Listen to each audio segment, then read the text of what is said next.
आश्रम की तरफ से ऑनलाइन कोर्स की सुविधा प्रदान की जा रही है, जैसे कि reiki, hypnotism, pranic healing, yoga, कुंडलिनी ध्यान, tarot card, past life regression, मुद्रा विज्ञान, त्राटक, मंत्र थेरेपी। इस तरह के बहुत से विषयों की शुरुआत की जा रही है जिसे आप ऑनलाइन कोर्स में सीख सकते हैं। घर बैठे आप इस कोर्स को सीख सकते हैं। इसके बारे में डिटेल जानकारी नीचे डिस्क्रिप्शन में दी गई है, वहां से आप जानकारी प्राप्त कर सकते हैं। नमस्कार। दिव्य योग आश्रम की तरफ से मुंबई के निकट पीताम्बरा देवी यानी माता बगलामुखी मंदिर का निर्माण होने जा रहा है। आपसे सहयोग की अपेक्षा रखते हैं।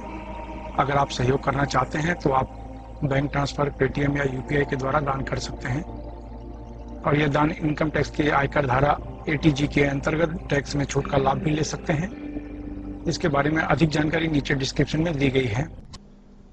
नमस्कार, दिव्य योग आश्रम की तरफ से आपका हार्दिक स्वागत है। आज हम रुद्रेश्वर मंत्र की चर्चा करेंगे और जानने की कोशिश करेंगे कि श्रावण महीने में अगर रुद्रेश्वर मंत्र का हम जाप करते हैं तो उसका क्या क्या लाभ ले सकते हैं। ये मंत्र को श्रावण महीने में जाप करें तो बहुत ही ज़्यादा लाभ मिलता है। इसके अलावा इस मंत्र का अभ्यास आप कृष्ण पक्ष की त्रयोदशी, शिवरात्रि के दिन से भी या किसी भी सोमवार के दिन से इस मंत्र का जाप कर सकते हैं। रुद्रेश्वर भगवान शिव के सैकड़ों स्वरूप हैं, उनमें से यह स्वरूप माना जाता है। आपको आश्चर्य होगा कि इतने देवी देवता हैं, उनके स्वरूप हैं, अलग अलग स्वरूप हैं, लेकिन गिनती के कुछ स्वरूप हैं। लेकिन भगवान शिव के स्वरूपों की अगर चर्चा करें तो ये हजारों में हैं इनके स्वरूप। तो उन्हीं में से रुद्रेश्वर जो स्वरूप माना जाता है, ये थोड़ा उग्र मंत्र माना जाता है और उग्र मंत्र जाप करने से हमारे अंदर जो चिपकी हुई कठिनाइयां हैं, चिपकी हुई नकारात्मक ऊर्जा है जो किसी भी तरीके से बॉडी में से निकलती नहीं, रुद्रेश्वर मंत्र के द्वारा उन नकारात्मक ऊर्जाओं को निकाला जा सकता है, नष्ट किया जा सकता है। याद रखें, रुद्र मंत्र और रुद्रेश्वर मंत्र अलग है। तो रुद्रेश्वर मंत्र हमारे शरीर की सभी प्रकार की नकारात्मक ऊर्जाएं जो हमारे शरीर में, हमारे अंतर्मन में चिपकी हुई है, जो किसी भी तरीके से निकलती नहीं है, इनको निकालने का कार्य करता है। क्योंकि यह नकारात्मक ऊर्जा अगर जब आपके शरीर में बैठ जाती है तो हमारी सोच जो होती है पूरी तरीके से नकारात्मक हो जाती है। हम अच्छी बातें तो सोच ही नहीं पाते। हर बेस पे तर्क करना, हर बेस पे कुतर्क करना कि ऐसा कैसे हो सकता है, वैसा कैसे हो सकता है, इस पे भरोसा नहीं है, ऐसा नहीं है, अगर ऐसा हो गया तो ऐसा, और वैसा नहीं। तो कहने मतलब नकारात्मक विचार कर करके हम अपनी डेवलपमेंट को, अपनी कामयाबी को,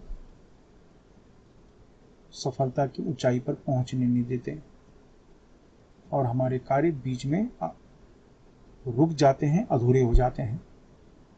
कहने का अर्थ ये है कि रुद्रेश्वर मंत्र हमारी जितनी भी मनोकामनाएं हैं, जितनी भी कठिनाइयां हैं, उनको दूर करती है, हर तरह की मनोकामनाओं को पूर्ण करती हैं। आप शादीशुदा हैं लेकिन वैवाहिक जीवन में क्लेश चल रहा है तो भगवान रुद्रेश्वर की शरण में आपको जाना चाहिए।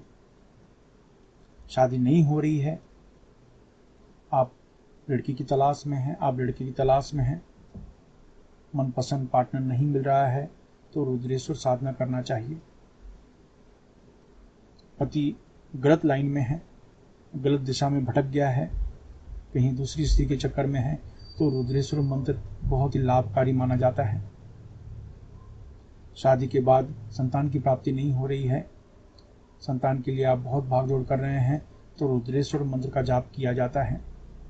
शत्रु बेहिसाब परेशान कर रहे हैं, शत्रु की वजह से आपके परिवार में नुकसान हो रहा है, आर्थिक नुकसान हो रहा है, पारिवारिक नुकसान हो रहा है, तो रुद्रेश्वर मंत्र की शरण में जाना चाहिए।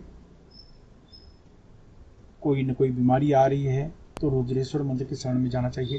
कहने का अर्थ यह है कि संसारिक जीवन में आने वाली सभी प्रकार की जो अड़चनें होती हैं, उनके समाधान के लिए रुद्रेश्वर मंत्र का अभ्यास किया जाता है। और रुद्रेश्वर मंत्र की खास बात यह है कि बहुत जल्दी सिद्ध होता है, इसलिए थोड़ा सा डेडिकेशन, थोड़ी सी श्रद्धा आप अपने मन में बना के रखिए और इस मंत्र का अभ्यास करें तो इससे आपको लाभ मिलता है।